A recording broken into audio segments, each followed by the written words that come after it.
ॐ स्थापकाय च धर्मस्य सर्वधर्मस्वरूपिणे अवतारवरिष्ठाय रामकृष्णाय ते नमः। जननीं शारदां देवीं रामकृष्णं जगद्गुरुं पादपद्मे तयो श्रित्वा प्रणमामि मुहुर्मुहुः। नमः श्रीयतिराजाय विवेकानन्दसूरये सच्चित्सुखस्वरूपाय स्वामिने तापहारिणे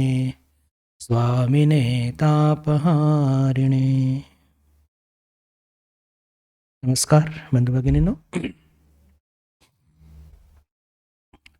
सुरुवात करूया.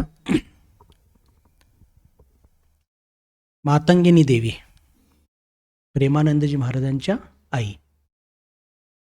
कलकत्त्याला त्यांचं तसं निवास आठपूरला, पण कलकत्त्यात मध्यमधून तिथे राहत असत.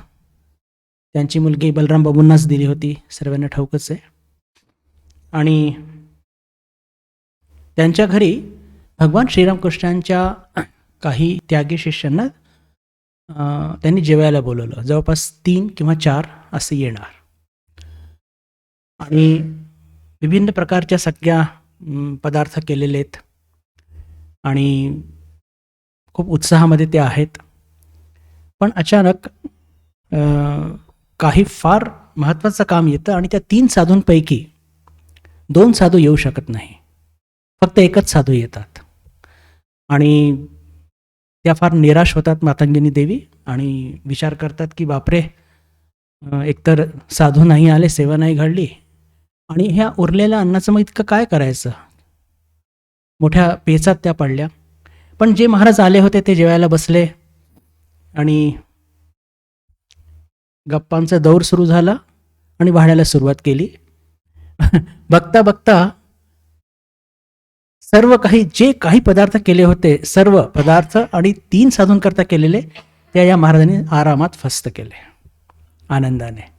आणि मातंगिनी देवींना बिलकुल विश्वास झाला की नक्की या महाराजांचं पोट बिघडणार आहे आता. पण दुसऱ्या दिवशी महाराजांची पुन्हा भेट होते तर महाराज ठणठणीत एकदम. अशा एक विलक्षण, त्यांना काही सिद्धाई म्हणतो पण, अशी प्राप्त होती. अशा अनेक घटना, एक घटना बलराम बाबूंच्या घरची पण आहेत आणि फार बोलकी आहे म्हणून सांगू इच्छितो. राजा महाराजांना त्यांच्या घरी राहायला फार आवडायचं. तर राजा महाराज, शिवानंदजी महाराज आणि हे महाराज त्रिगुणातीतानंदजी, हे तिघही, आणि अजून एक स्वामी विवेकानंद पण होते त्यांच्याबरोबर. हे चौघही बलराम मंदिरात, म्हणजे बलराम बाबूच्या घरी राहत असताना जवळपास 5 दिवस 7 दिवस असे राहत असत. आणि हे 4ही राहत असताना एक दिवशी सकाळी 10 सव्वा 10ला ते एका भक्तांच्या घरी जातात जवळपास कुठेतरी. आणि 10 सव्वा 10 वाजता गेल्यानंतर मग ज्यांच्या घरी जातात ते खूप आग्रह करतात की तुम्हाला आता इथेच दुपारचं भोजन प्रसाद इथेच घ्या, मग जा. हे लोक खूप नाही म्हणतात, पण ते मान्य करत नाही ते भक्त, आणि त्यांना सगळ्यांना तिथे प्रसाद घ्यावा लागतो. आणि विशेष करून राजा महाराज खूप अपसेट होतात की अरे असं कसं, म्हणजे बलराम बाबूंच्या घरी आपलं सगळं अन्नाची सोय, म्हणजे प्रसादाची सोय झालेली आहे, तर त्यांना काय वाटेल आहे असं वगैरे ऐकून ते खूप म्हणजे एक अस्वस्थ आहेत. आणि हे चौघे जेव्हा परत येतात आणि बलराम बाबूंना आणि कृष्ण भाविनींना कळतं हे जेवण आले, तर त्या पण प्रेमापोटी नाराज होतात. पण जेवण झाल्यानंतर सुद्धा त्रिगुणातीतानंदजी महाराज पुन्हा जेवायला बसतात आणि उपलब्ध सगळं अन्न फस्त करतात. एक विचित्र, म्हणजे खूपच म्हणजे आपल्याला कल्पना करवत नाही, किंवा कधी कधी असं वाटतं की अरे हे काय, काही एक्झॅगरेशन आहे की काय, पण हे सत्य घटना आहे आणि त्यांना काही व्हायचं नाही. एक विशिष्ट शक्ती भगवान श्रीरामकृष्णांनी जणू काही त्यांना दिली होती. याच्या विपरीत सुद्धा जेव्हा ते उपास करायचे तर तेव्हा 8 दिवस काहीही न खाता फक्त पाण्यावरती किंवा एखाद केळ खाऊन सुद्धा राहत असत. किंवा एकदाची घटना आहे, वराहनगर मठामध्ये राहत असताना स्वामी विवेकानंदांनी म्हटलं त्रिगुणातीतानंद महाराजांना की जा तू दर्शन करून ये नवद्वीपला, चैतन्य महाप्रभूंच्या लीलास्थान. आणि ते त्यांच्याबरोबर शिवानंदजी महाराज आणि शारदानंदजी महाराज हे तिघे निघाले. आता तिघं निघाले आणि चालता चालता दुपार झाली. एका छोट्याशा नदीकाठी रस्त्यावरती स्नान वगैरे केलं, मंदिर होतं. पण आता खायला काय, तर ते बघतात की अचानक त्रिगुणातीतानंदजी महाराज तिथून गायब झालेले आहेत. आणि ते विचार करत होते की आता जवळच्या आपल्या एखाद्या आपल्या गावात जाऊन भिक्षा मागूया. तर हे महाराज येतात आणि ते म्हणतात चला भिक्षेला. तर त्रिगुणातीतानंदजी महाराज म्हणतात की माझं झालं आहे, तुम्ही दोघं जाऊ शकता. म्हणजे तुला कुठे भिक्षा मिळाली? नाही म्हणे, मी स्नान झाल्यावरती नदीकाठी जे थोड्याशा दुर्वा होत्या त्या खाल्ल्या, त्यातून माझं म्हणजे भूक भागली. असे काहीतरी विचित्र आणि अछाट प्रकार त्यांच्या जीवनात आपल्याला बघायला मिळतात. पण ते काही ठाकूरांची एक विशेष शक्ती होती. लहानपणापासूनच या शक्तीचा प्रादुर्भाव आपल्याला बघायला मिळतो. त्रिगुणातीतानंदजी महाराज त्यांचं बालपणचं नाव तर हे शारदा प्रसन्न मित्र. शारदा म्हणजे दुर्गेचं हे दुसरं नाव आहे. आणि विशेष करून लहानपणापासून अत्यंत हुशार, एकतर कुलीन संभ्रांत परिवार, अत्यंत धनाढ्य आणि कुलीन परिवारात त्यांचा जन्म झालेला. 14 वर्षाचं वय असताना त्यांना जवळपास 108 देवी देवतांचे स्तोत्र मुखस्थ होते संस्कृतमध्ये. आणि बिलकुल अनर्गल ज्याला म्हणतो की असं ते म्हणू शकत होते. आणि अनेक देवी देवतांचे प्रणाम मंत्र ज्यांना म्हणतो आपण ते मुखस्थ होते. गीता आणि उपनिषद त्याचं पठण सुस्पष्ट उच्चारात ते करू शकत होते. अशी एक वेगळीच शक्ती घेऊन जन्माला आलेले शारदा प्रसन्न मित्र. त्यांचं वडिलांचं नाव शिवकृष्ण मित्र आणि ते स्वतःसुद्धा खूप परमभक्त होते. आणि 30 जानेवारी 1865 रोजी त्यांचा जन्म झाला. कलकत्त्याच्या जवळच एक नावरा नावाचं एक छोटंसं खेडं, तिथे यांचा जन्म झाला. त्यांचं बालपण तिथे गेलं. पण शिकण्याकरता ते नॉर्थ कॅलकटाच्या मेट्रोपॉलिटन स्कूलमध्ये, जिथे मास्तर महाशय शिकवायचे, तिथे हे शिकत होते. स्वभावाने थोडे जरा आडदांड जरी असले पण सौम्य तसे होते. आणि ज्याला म्हणतो की कुलीन त्यांची घराण्याची छाप त्यांच्या वागण्यातून बिलकुल दिसून यायची. आणि विशेष करून मास्तर महाशय खूपच त्यांच्यावरती प्रेम करायचे, कारण की अभ्यासात खूप हुशार होते.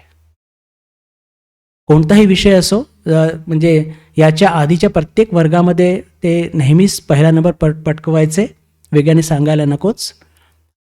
त्यांची भेट भगवान श्रीरामकृष्णांची झाली ती म्हणजे एका घटनेतून. मास्तर महाशय त्यांच्यावरती प्रेम करायचे, ते हुशार होते म्हणून आणि ईश्वरनिष्ठ होते म्हणून सुद्धा.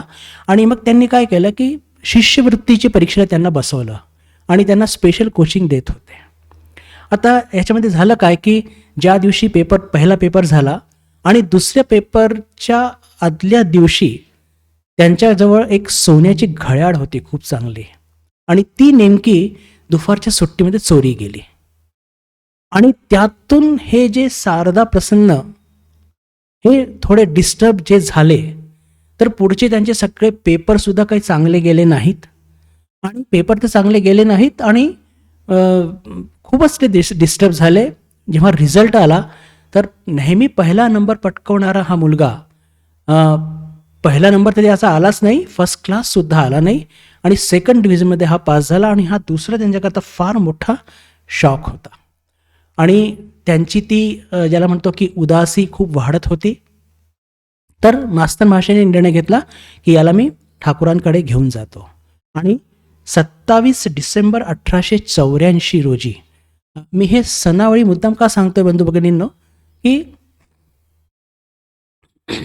यातून आपल्याला एक लक्षात येतं की पहा, 1886 ऑगस्टला ठाकूरांनी शिरी सोडलं आणि हे आले त्यांच्याकडे डिसेंबर 1884, म्हणजे 84 सोडूनच द्या, तर म्हणजे 85 आणि 86चा अर्धा, 1.5 वर्षाचा फक्त यांना संग लाभला आणि 1.5 वर्षामध्ये भगवान श्रीरामकृष्णांनी पहा या त्यांच्या या प्रिय शिष्याला काय त्याचं एक सोनं केलं, किंवा त्यांनी सुद्धा कसं ठाकूरांच्या सगळ्या श्रद्धेपूर्वक त्यांच्या शिकवणी त्यांनी ग्रहण करून आणि आपलं जीवन घडवलं. हे फार बघण्यासारखं आहे की फक्त 1.5 वर्षाचा संघ लाभला. तसं बघितलं तर स्वामीजी, मला वाटतं स्वामीजी, शिवानंदजी महाराज, अद्भुतानंदजी महाराज या सगळ्यांना खूप संघ लाभला, कारण की जवळपास 1881 पासून हे ठाकूरांजवळ येत होते. पण काही जे आहेत ठाकूरांचे भक्त हे एकदम शेवटी 1-1.5 वर्षच त्यांच्याकडे आले. असो, हे आपण सामान्य जीव ना, तुलनात्मक आपलं करण्याची एक सवयच असते, ती काही फार योग्य नाही, पण ठीक आहे. मग पहिल्या भेटीत भगवान श्रीरामकृष्ण फार काही विशेष त्यांच्याशी संवाद होत नाही, फक्त नावगाव विचारतात. पण असं काही असं विशेष ज्याला म्हणतो की जसं राखाल महाराजांचं पण 2 दिवस आधीच ऐकलं की पहिल्या भेटीतच ओळखलं आणि समाधीत गेले होते, तसला काहीही प्रकार घडलेला नाही.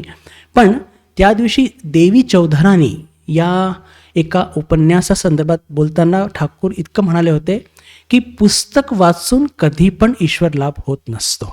याच्यावरती खूप डिटेल्ड डिस्कशन होत असतं आणि शारदा प्रसन्न ते पूर्ण मन लावून ऐकतात, एवढंच आपल्याला संदर्भ सापडतो किंवा वाचायला मिळतो. पण नक्कीच त्यांचा जे मनात उद्विग्नता आली होती घड्याळ चोरीमुळे आणि त्याच्यानंतर त्यांना जे कमी मार्क मिळाले होते त्यातून ते थोडे वरती येतात आणि भगवान श्रीरामकृष्ण यांच्या भेटीकरता, शारदा प्रसन्न ठाकूरांच्या भेटीकरता वरच्यावर ते अजून जास्त येऊ लागतात. त्यांना थोडा एक बल प्राप्त होत असतो. आता त्या सगळ्या भेटीमध्ये भगवान श्रीरामकृष्ण सतत त्यांना कामिनी कांचन त्याग याचे धडे त्यांना सतत देत असतात. आणि एके दिवशी जेव्हा शारदा प्रसन्न महाराज हे एकटे असतात तेव्हा ते नहबतकडे बोट दाखवून म्हणतात की अरे तिथे जा, ते तुझे गुरुस्थान आहे. आणि एक फार सुंदर बांगलामध्ये ते कपलेट म्हणतात. त्या कपलेटचं म्हणजे एक दोह्याचा अर्थ असा असतो की राधाची महिमाची कथा मी तुला काय सांगू, कोटी राम कोटी कृष्ण आले आणि गेले, आले राहिले आणि गेले, पण तरीसुद्धा राधाची महिमा ही अपरंपार आहे. ही मुद्दाम का सांगतात भगवान श्रीरामकृष्ण, कारण की माताजींप्रती त्याच्यामध्ये श्रद्धा वाढो आणि ठाकूरांची इच्छा होते की म्हणजे माताजींनी त्याला दीक्षा द्यावी आणि त्याचा श्रद्धा विश्वास वाढावा. पहिल्या भेटीमध्ये तर विशेष नाही घडलं, पण नंतरच्या भेटीमध्ये ठाकूरांना हे लक्षात आलं, माताजींना पण हे लक्षात आलं की याच्या वडिलांना इथे येणं मुळीच आवडत नाही. आता पहा, आपण थोडी चर्चा करूया की तसे बघितले तर हे शिवचंद्र मित्र अत्यंत ईश्वरनिष्ठ आणि भरपूर म्हणजे पूजापाठ हे सगळं करणारे, पण मुलांनी ठाकूरांकडे हा जातो आणि कदाचित हा भविष्यामध्ये साधू होईल ते काही केलं त्यांना मान्य नाही. आणि सुरुवातीपासूनच ते सावधान झाले होते. आणि इथे शारदा प्रसन्न येतो हे आपल्या आईवडिलांना सांगून येत नसतो, हे ठाकूरांनाही माहीत होतं, माताजींनाही माहीत होतं. ठाकूरांनी माताजींना आदेश दिला होता की हा मुलगा जेव्हा पण येईल याच्याकरता गाडी भाड्याचे पैसे तुम्ही याला देत जा, का हा संभ्रांत परिवाराचा आहे, याच्याकडनं चालणं बिळणं होणार नाही आहे. पहा, ठाकूरांची आणि माताजींच्या ह्या सगळ्या व्यवस्था किती जबरदस्त असतात. बाकी कोणत्या शिक्षकाचं त्यांनी काळजी नाही केली हो. पण ह्या गोष्टी आपल्या थोड्याशा लक्षात आल्या पाहिजे. आणि दुसऱ्या की तिसऱ्या भेटीतच ही घटना घडलेली आहे की माताजीने सांगतात की हा मुलगा आला आणि माताजी सुद्धा न चुकता जेव्हा लक्षात यायचं की शारदा आलेला आहे तर त्याचे ठराविक पैसे, आता त्यांच्याकडे कोणता पैसे येणार, पण जे काही असो व्यवस्था होऊन जायची आणि ते ठराविक पैसे बरोबर त्या माताजी नहबतच्या दारावर ठेवून द्यायचे, कारण की शारदा प्रसन्न करता हे शक्य नव्हतं. त्या प्रकारची कठोरता अवश्य त्यांनी आपल्या जीवनामध्ये जेव्हा साधू जीवन स्वीकार केलं तर त्यांनी अचाट कठोरता सुद्धा केलेली. बरं, तो पण एक भाग, पण तो भाग फार वेगळा आहे. असो, तर आता हा कुलीन परिवारातले असल्यामुळे त्यांच्यामध्ये एका प्रकारचा एक थोडा ज्याला म्हणतो ना की एक प्राईड प्रत्येकामध्ये असतो. असं म्हणतात की विद्या आणि अर्थ ज्यांच्याकडे असतो तर एक त्याचा एक फार नैसर्गिक सामान्य जीवामध्ये तो एक ज्याला म्हणतो की एक प्राईड तो असतोच. तर तो थोडा प्राईड यांच्यामध्ये सुद्धा होता. तर तो ठाकूरांनी इतक्या सुंदर पद्धतीने घालवला की एके दिवशी ठाकूरांना झाऊतल्याकडे जायचं होतं. तर त्यांनी लागलीच म्हटलं की तू माझ्याबरोबर ते पाणी घेऊन माझ्याबरोबर ये बरं. आता असल्या प्रकारचे कामं यांच्या घरामध्ये भरपूर नोकर चाकर आणि कधी केलेलं नाही. तर त्यांचा चेहरा प्रथम दर्शनी तर एकदम लाल झाला की हे मला काय सगळं सांगितलं. पण लागलीच त्यांच्या लक्षात आलं आणि ठाकूरांचं म्हणणं त्यांनी ऐकलं आणि त्यातून ठाकूर खूप प्रसन्न झाले. आणि त्यातून लक्षात येतं की कसं ठाकूर या सगळ्या शिष्यांना त्यांच्या म्हणजे किती एक आखीव रेखीव पद्धतीने त्यांच्यामध्ये असलेले ज्या गोष्टी नको त्या सुंदर पद्धतीने काढायचे. आणि पहा, 1 किंवा 2 घटनेमध्येच या लोकांना कळायचं की यांना काय पाहिजे. मी तुम्हाला आत्ताच सांगितलं की 1.5 वर्षाचा काळ आणि कदाचित अशी घटना एकदाच घडली. याला म्हणतात की पहा, जेव्हा अवतार येतात आणि जेव्हा ते लीला करतात तर म्हणजे त्यांचा तो एक प्राईड कापायला काही त्यांना आयुष्य नाही लागला. बस एक घटना घडली किंवा एखाद घटना अजून घडली असेल, कदाचित त्याची नोंद झाली नसेल कुठे, पण त्यातून त्रिगुणातीतानंदजी महाराजांना हे लक्षात आलं की गुरुसेवा कशी करावी, गुरूंजवळ कसं राहावं आणि जर मला आध्यात्मिक ज्ञान प्राप्त करून घ्यायचं आहे तर मला या सगळ्या प्रकारचे जे प्राईड आपले आहेत यांच्यापासून दूर गेलं पाहिजे. आणि लागलीच त्यांच्या जीवनात तो परिवर्तन घडून येतो आणि त्यांच्या तो एक आध्यात्मिक प्रवास सुरू होतो. आणि जसं जसं शारदा प्रसन्न महाराजांचं ठाकूरांकडे येणं वाढतं तसं तसं त्यांच्या वडिलांचा आणि भावाचा विरोध तितकाच तीव्र होत जातो. आणि जेव्हा हा मुलगा लपून छपून जात आहे हे लक्षात येतं तर वडील त्याला न सांगता त्यांचा लग्नाचा घाट घालतात आणि त्यांना कळल्याबरोबरच ते घर सोडून पळून जातात पुरीला. घरामध्ये खूप धुमाकूळ माजतो. पण आता कुठे त्यांना सगळ्यांना माहिती असतं की हा जाणार कुठे. तर दक्षेश्वरी गेल्यानंतर कुठून तरी कळतं की तो पुरीच्या दिशेला गेलेला आहे.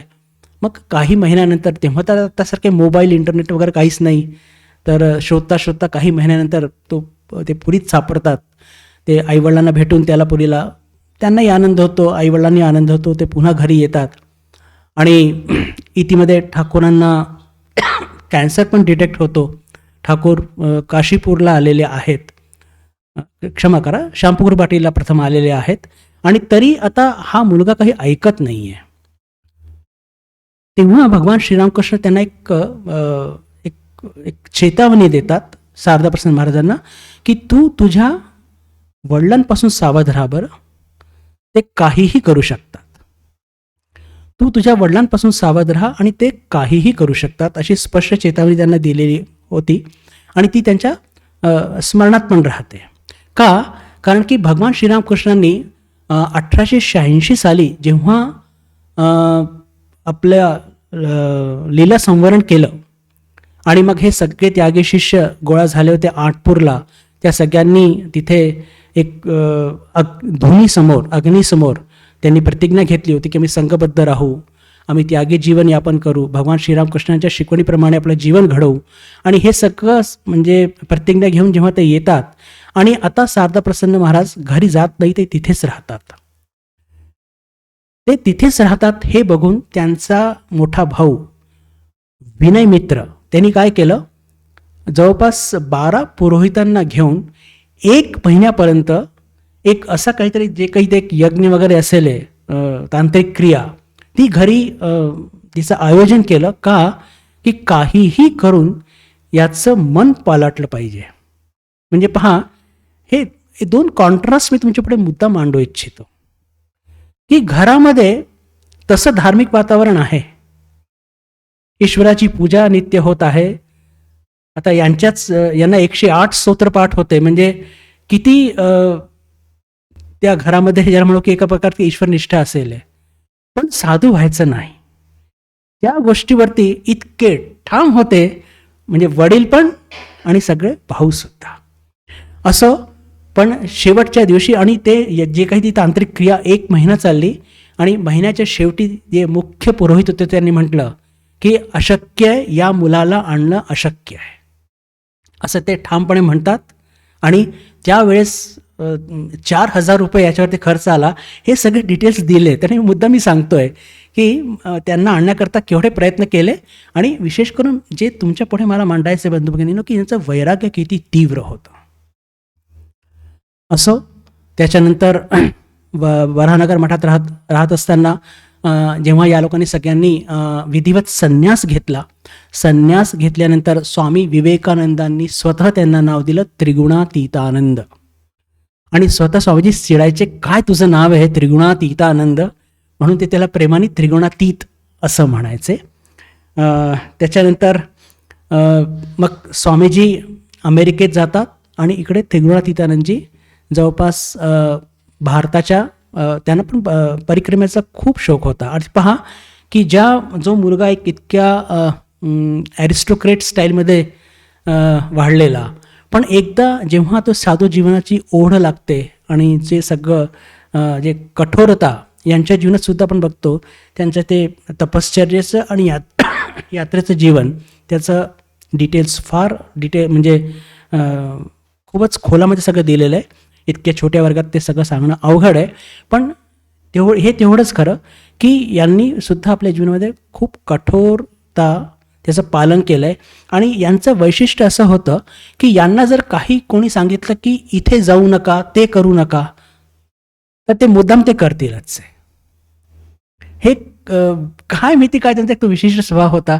म्हणजे अशाला घेऊन त्यांना खूप अडचणींमध्ये सुद्धा पडावं लागलं होतं.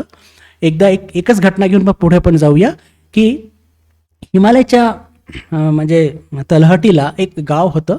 गावाच्या बाहेर एक मंदिर होतं आणि आता साधारणपणे म्हणजे तीर्थयात्रा करणारे साधू मंदिरातच राहणार, कुठे राहणार. तर ते गावातले लोक म्हणतात की पहा, तुम्ही आमच्या इथे व्यवस्था आहे, एखाद्या म्हणजे गृहस्थाच्या घरी राहा, मंदिरामध्ये रात्री खूप डास येतात आणि म्हणजे अशक्य इतके डास आहेत, तुम्ही कल्पना करू शकत नाही. आता नाही म्हटलं ना तर आता मी राहणारच. आणि मग ते मंदिराच्या जवळची खोलीमध्ये राहतात आणि जसं संध्याकाळ होते मच्छरांच्या झुंडीच्या झुंडी येतात आणि पूर्ण त्यांना चावून त्यांचं अंग सुजवून देतात. आता हा साधू ऐकत नाही आहे, तर दुसऱ्या दिवशी नक्कीच याचं काहीतरी बरं वाईट होणार, अशा कल्पनेने ते सकाळी गावकरी सगळे जेव्हा मंदिर उघडतात तर बघतात की महाराज आहे तसे, पण अंग भयंकर सुजलेलं आहे. तर अशा बऱ्याच अडचणी किंवा अशा ज्याला म्हणतो की चॅलेंजेस त्यांनी आपल्या जीवनात भरपूर म्हणजे सोसले आणि अनेकदा तर ठाकूरांना सुद्धा त्यांना वाचवायला यावं लागलं. अशी सुद्धा घटना अनेक आहेत. असो, आपण अजून थोडंसं पुढे जाऊया. विशेषकर स्वामीजींवरती त्यांचं इतकं प्रेम होतं. एक घटना त्यांच्या तीर्थयात्रेची सांगू इच्छितो की पहा, हे सगळे त्यागी शिष्य पण किती स्वामीजींवरती प्रेम आणि त्यांचे किती आज्ञेत होते. फिरता फिरता स्वामीजी पण पोरबंदरला आहेत आणि पोरबंदरचे राजाचे अतिथी आहेत आणि हे दुसऱ्या मार्गाने फिरता फिरता पोरबंदरला पोहोचतात आणि पोरबंदरहून त्यावेळेस कराचीला बोट जायची आणि त्रिगुणातीतानंदजी महाराजांच्या बरोबर इतर काही साधू पण आहेत. इतर साधू म्हणजे इतर संप्रदायांचे. आणि त्या सगळ्यांनी असं प्लान केला की चला इथून हिंगलज देवी, जे पाकिस्तानमध्ये अजूनही आहे, तिथे आपण दर्शनाला जाऊया. पण पैसे कुठनं आणायचे, त्यामुळे राजाला मागूया. पण राजा आपल्याला पैसे का देणार. मग कोणीतरी त्या ग्रुपमधले साधू सांगतो की पहा, तुम्ही बंगाली आहात. त्रिगुणातीतानंदजी महाराज म्हणतात की तुम्ही बंगाली आहात आणि मला माहिती आहे की इथल्या राजाकडे एक साधू आला आहे, अतिशय तेजस्वी आणि विद्वान साधू आहे आणि तो राजा त्यांना खूप मान करतो.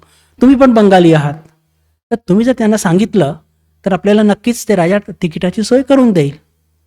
तर प्रथमदर्शनी त्यांना ती आयडिया पटली आणि मग त्रिगुणातीतानंदजी महाराजांनी जसंच हे ऐकलं की तो बंगाली साधू आहे, त्यातून अत्यंत तेजस्वी आहे आणि काय म्हणतात त्याला खूप म्हणजे त्यागी वैराग्य खूप आहे, तर त्यांच्या बिलकुल पूर्ण त्यांना विश्वास होता की हे नक्की स्वामीजीच असणार. आणि अशी ती घटना आहे की तिथे ते हाटकेश्वर मंदिर आहे, तिथे स्वामीजी बसलेले आणि समोर त्रिगुणातीतानंदजी महाराज येतात. प्रथम भेट झाल्यानंतर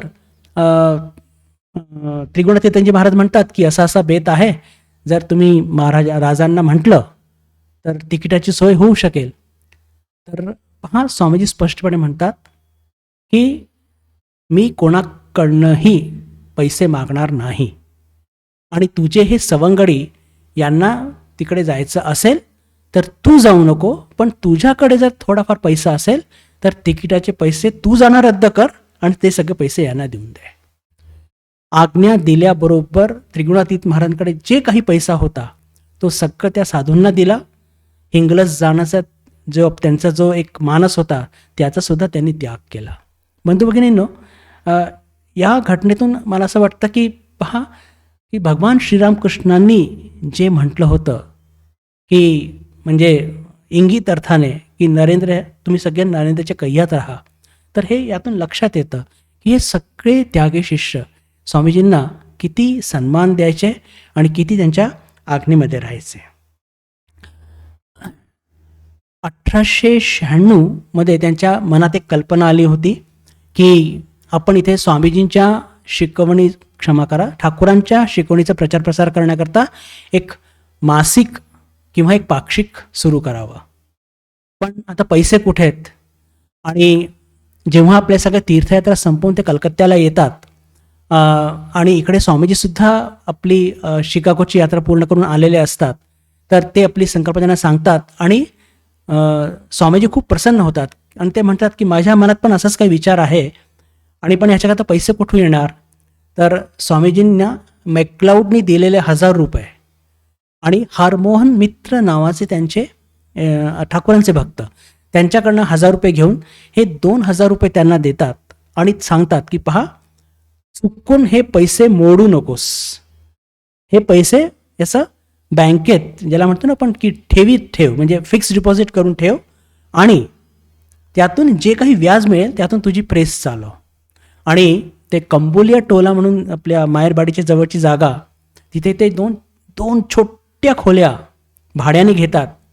एका खोलीत ती प्रेस, आणि मग ते जुन्या काळच्या प्रेस असायच्या बघा, ते सगळं टाईप सेट करायचं, ते शाईनी हात काळे होऊन जायचे, आणि त्याच खोलीत राहायचं, त्याच खोलीत ठाकूरांचा एक फोटो, आणि म्हणजे मजा अशी असायची की स्वतःच आर्टिकल लिहायचं, स्वतःच ते टाईपसेट करायचं, स्वतःच प्रूफ बघायचं, स्वतःच कलकत्त्याच्या नामवंत लेखकांकडे जायचं, त्यांच्याकडनं काहीतरी आध्यात्मिक लेख मिळवून घ्यायचे, ते स्वतःच ते टाईपसेट करून घ्यायचं, प्रेस बिघडली तर स्वतःच ठीक करायची, लोकांकडे जाऊन त्या उद्बोधनचे सबस्क्रिप्शन गोळा करायचे, त्यांना महत्त्व पटवून द्यायचं. हे सगळं काम बिलकुल एका हाताने एक निष्ठेने करायचे. आणि हे सगळं करत असताना समजा प्रेस बिघडली तर ते पैसे रिपेअर करायला नाही आहे, मग त्या जे प्रेस मेकॅनिक असतात त्यांच्या घरी जाऊन किंवा त्यांच्या त्या मालकाकडे जाऊन असं असं झालं आहे, मी काय करू, आणि ते सगळं जाणून ते स्वतःच करून घ्यायचे, का त्यातून पैसे वाचते म्हणून. इतके कष्ट त्रिगुणातीतानंदजी महाराजांनी घेतले त्यावेळेस. आणि तेव्हा तुर्यानंदजी महाराज, त्यांची तब्येत ठीक नव्हती, रात्री त्यांची काळजी घ्यायची, असं अविश्रांत सतत कार्य करायचे. आणि जेवणाची तर तऱ्हाच असायची, कारण की दिवसातून एक जेवण आणि वार ठरलेले असायचे, आज अमुक बाबूंकडे, उद्या तमुक बाबूंकडे. आणि कधी कधी असं असायचं की त्यांचं घर असायचं त्या कंबोलिया टोलापासून काही ते 5 किलोमीटर 7 किलोमीटर, आणि तितकं ते पायी चालायचं. का? कारण की रिक्षाला पैसेच कुठे, म्हणजे ते 5 किलोमीटर पायी जायचं, तिथे प्रसाद घ्यायचा आणि पुन्हा 5 किलोमीटर पायी यायचं. नाश्ता हा प्रकारच नव्हता. रात्रीचं जेवण म्हणजे चुरमुरे ज्याला म्हणतो, ते चुरमुरे घ्यायचे, आणि असं करूनच ते पूर्ण तिने उद्बोधन हे पूर्ण उभं केलं आहे. आणि आज आपण जे उद्बोधन बघतो, जिथे माहेरबडीला प्रसाद घेतो, तर आज जी काही भरभराटी दिसतीये, अर्थातच आईच्या कृपेनं, त्याच्याबरोबर त्रिगुणातीतानंदजी महाराजांनी जे काही तिथे त्याचा जो पाया रचला आहे तो जबरदस्त आहे. त्याच्यानंतर 1902 साली तुर्यानंदजी महाराज अमेरिकेतून परत येतात आणि आता तिथे कोणाला पाठवायचं, तर स्वामीजी आदेश देतात. पहा पुन्हा की कसं आज्ञापालन. लागलीच ते म्हणतात आपल्या त्रिगुणातीतानंदजी महाराजांना की हरी महाराज परत येत आहे, त्याची जागा घ्यायला तू जा. आता हरी महाराज तिथून निघाले आणि अर्ध्या रस्त्यातच होते आणि इकडे स्वामीजींनी देह ठेवला. पण आपल्या गुरुबंधूंनी आज्ञा दिली आहे म्हणून ते आल्यानंतर शुद्धानंदजी महाराज उद्बोधनचं कार्य बघतात आणि हे अमेरिकेला जातात. त्यांचं अमेरिकेचं कार्यसुद्धा बंधू भगिनींनो त्याची म्हणजे बेजोड असं म्हटलं तरी चालेल. का?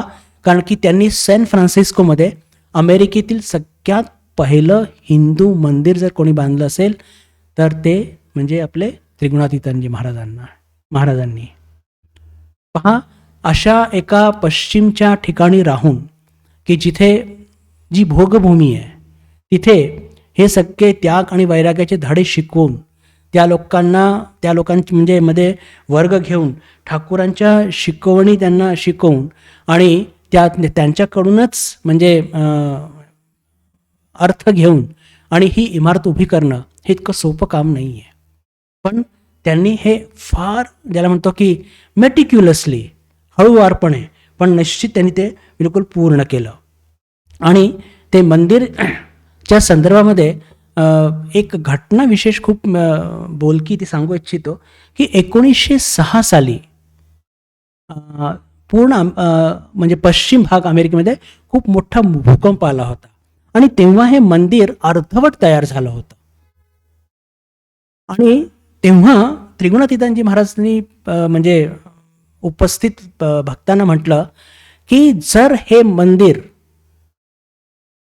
त्या निर्माणामध्ये माझा काही स्वार्थ असेल तर हे मंदिर नष्ट होऊन जाईल, आणि जर हे मंदिर ठाकूरांचं कार्य आहे या भावनेने मी केलं असेल तर या मंदिराला काही नाही होणार. आश्चर्य बंधू भगिनींनो की तेव्हा सॅन फ्रान्सिस्कोमध्ये भयंकर तबाही आली होती. खूप मोठा भूकंप आला होता आणि भूकंपच्या अनुषंगाने आग सुद्धा लागली होती. अनेक मोठ्या इमारती भल्या बिलकुल नेस्तनाबूत, जमीनदोस्त ज्याला म्हणतो आपण, तशा झाल्या. पण त्या मंदिराला काही झालं नाही. आज सुद्धा ते मंदिर दिमाखात जसंच्या तसं उभं आहे. म्हणजे हे काय सिद्ध करतं की त्रिगुणातीतानंदजी महाराजांनी जे म्हटलं होतं की जर या मंदिराच्या निर्माणामध्ये माझा थोडाही स्वार्थ असेल तर हे मंदिर पडून जावं, आणि जर या म्हणजे हे कार्य ठाकूरांचं कार्य समजून मी केलं असेल तर या मंदिराला काही होणार नाही. तर ही त्याची पावती आहे बंधू भगिनींनो की आज 2024 आपण बघत आहोत आणि आजसुद्धा अर्थातच डागडुजीची भरपूर म्हणजे काळजी घेतली गेलेली त्या मंदिरची, त्यात काहीच म्हणजे हे नाही, ते सत्यच आहे. पण मंदिर आजही तसंच दिमाखामध्ये सॅन फ्रान्सिस्कोमध्ये उभं आहे.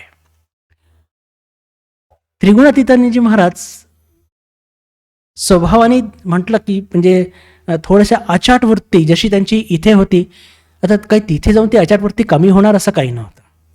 जशी अचाट वृत्ती भारतात होती, आता साधू तो साधूच.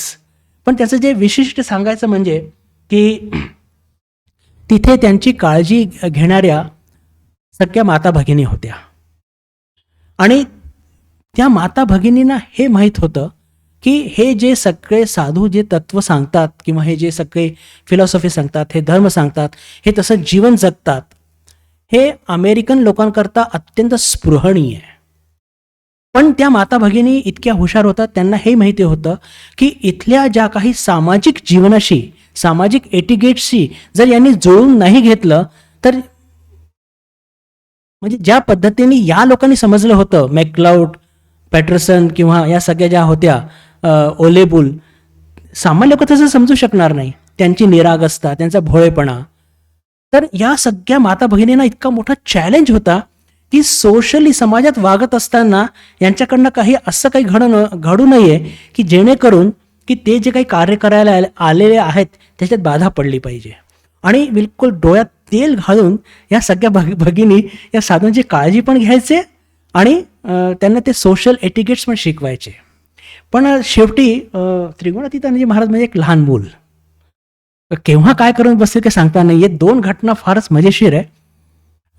अमेरिकेमध्ये एक तो त्यांचं तो सोशल कस्टम आहे, तो ड्रेस कोड असतं. म्हणजे काही ड्रेस कोड दिसला म्हणजे तो हा विशिष्ट कॅटेगरीतला मनुष्य आहे असं त्यांच्या समाजामध्ये प्रचलित तेव्हा होतं. आत्ता आहे की नाही मला माहीत नाही.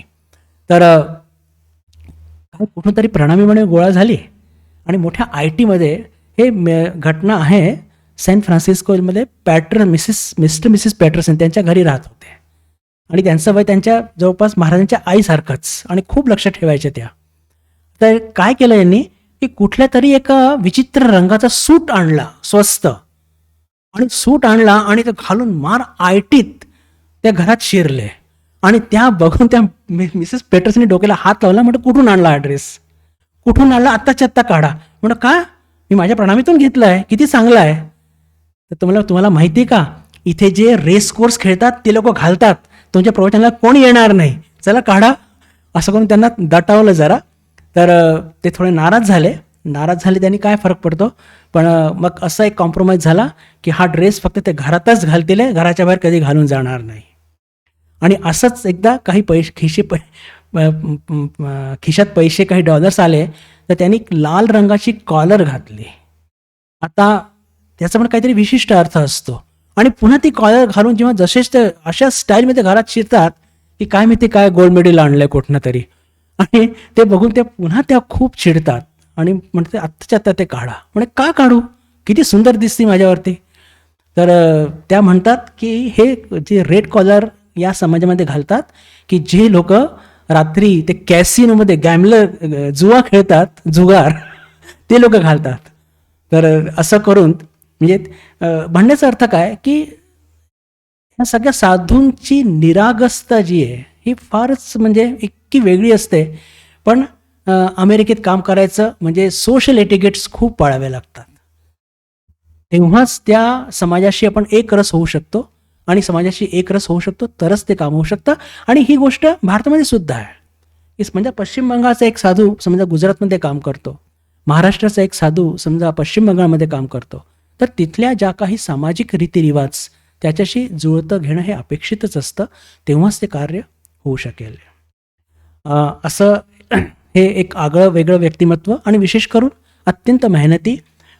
त्यांचे 2 विशेष कार्य जे सांगू इच्छितो अमेरिकेमध्ये, की त्यांनी अमेरिकेत सॅन फ्रान्सिस्कोमध्ये त्यांनी एक आपल्या त्या मठामध्ये इतकी सुंदर एक सोय केली की त्यांना हे माहीत होतं की अमेरिकन मुलं अशी फार चटकन साधू होणार नाही.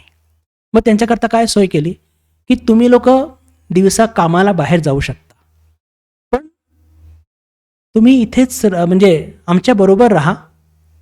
म्हणजे सकाळी 4-4:30 पासून जो रुटीन चालू होतो मठाचा, सकाळी उठायचं, मेडिटेशन करायचं, मेडिटेशन झालं की चॅन्टिंग करायचं, चॅन्टिंग झालं की मग काहीतरी प्रत्येकाला सेवा करायला एक ड्युटी दिलेली असायची, कोणी किचन तर कोणी मंदिर वगैरे वगैरे. म्हणजे ज्याला म्हणतो की एका प्रकारचं मठवासच त्याला म्हटलं तरी चालेल. फक्त 10 ते 6 तुम्ही बाहेर जाऊन काम करू शकता, पण 6 नंतर पुन्हा मठातच या. तर अशा एका सुंदर व्यवस्था, मी हे घटना तुम्हाला म्हणजे ही म्हणजे त्यांनी जी तयार केलेली एक व्यवस्था, ही मुद्दाम मी त्याचा उल्लेख का करतोय बंधू भगिनींनो, की पहा त्यांना किती एक सहानुभूती होती अमेरिकन लोकांप्रती. का की त्यांना या त्यागपूर्ण जीवन एकदम तर होणार नाही, मग तुमच्याकडनं जितकं होऊ शकतं तुम्ही तितकं करा. त्याच्याकरता त्यांनी एक प्लॅटफॉर्म उपलब्ध करून दिला. आणि एवढंच नव्हे तर पुढच्या काही वर्षामध्ये त्यांनी त्याच प्रिमायसेसमध्ये एक कॉन्व्हेंट म्हणजे मुलींकरता सुद्धा हीच व्यवस्था सुरू केली. मुलीसुद्धा तिथेच म्हणजे वेगळ्या बिल्डिंगमध्ये राहून आणि जसे एक मॉनेस्टिक रुटीन असतो तसेच करू लागल्या. 10 ते 6 मग ते त्यांच्या कामाला जात असे, पुन्हा 6 वाजता येऊन जसं मठामध्ये एक रुटीन असे, संध्या आरती, त्याच्यानंतर जप ध्यान वगैरे जे काही असेल ते सुरू केलं. तर म्हणजे एखाद्या माणसाला इन्स्पायर करायचं असेल तर त्याच्या स्तरावरती जावं लागतं. त्याचं हे अत्यंत व्यावहारिक उदाहरण जर बघितलं तरी आपल्याला बघायला मिळतं. दुर्दैवाने भगवान श्रीरामकृष्णांचे हे एकमात्र असे एक शिष्य आहे की ज्यांचं एका दुर्घटनेत ते घायल झाले आणि त्यांनी देह सोडला. त्यांच्याच मठामध्ये येणारा एक भाभरा नावाचा एक एक मनुष्य की जो बऱ्याच काळ त्यांच्या जवळ होता. नंतर त्याचं म्हणजे डोक्यात बिघाड झाली, मग तो नेहमीकरता सोडून गेला, मग पुन्हा आला आणि असं त्याचं मनाची स्थिती फारच विचित्र होती. तर 27 डिसेंबर क्रिसमसचे सेलिब्रेशन सुरू होते आणि महाराज व्यासपीठावरनं व्याख्यान देत होते. तेव्हा या वेड्याने एक कुठून तरी बॉम्ब आणला आणि तो त्यांच्यावर फेकला.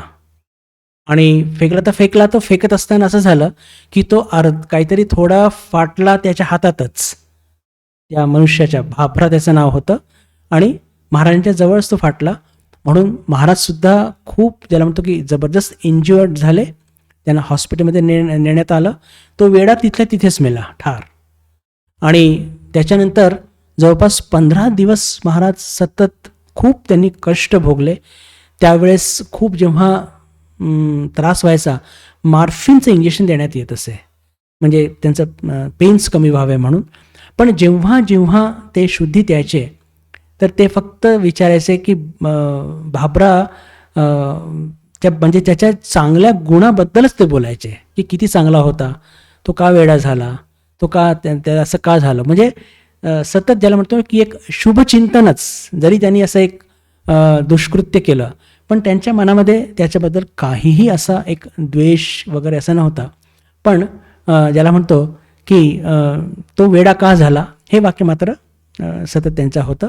तर असं हे फार एक इन्स्पायरिंग जीवन, विशेष करून त्यांच्या जीवनातले ज्या गोष्टी, म्हणजे त्यांची कर्मक्षमता जबरदस्त होती.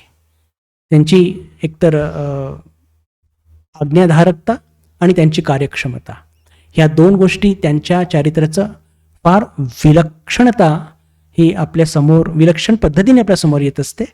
तर आजच्या या शुभदिनी आपण भगवान श्रीरामकृष्ण, श्रीमा शारदा देवी, स्वामी विवेकानंद आणि स्वामी त्रिगुणातीतानंदजी महाराज यांच्या चरणी प्रार्थना करूया की महाराजांच्या चरणी जी एक आज्ञाधारकता होती आणि अचाट कर्म करण्याची जी त्यांच्या क्षमता होती, निष्ठेमुळे ती आमच्याही जीवनात येऊ, अशी प्रार्थना करून माझ्या वाणीला मी इथेच विराम देतो.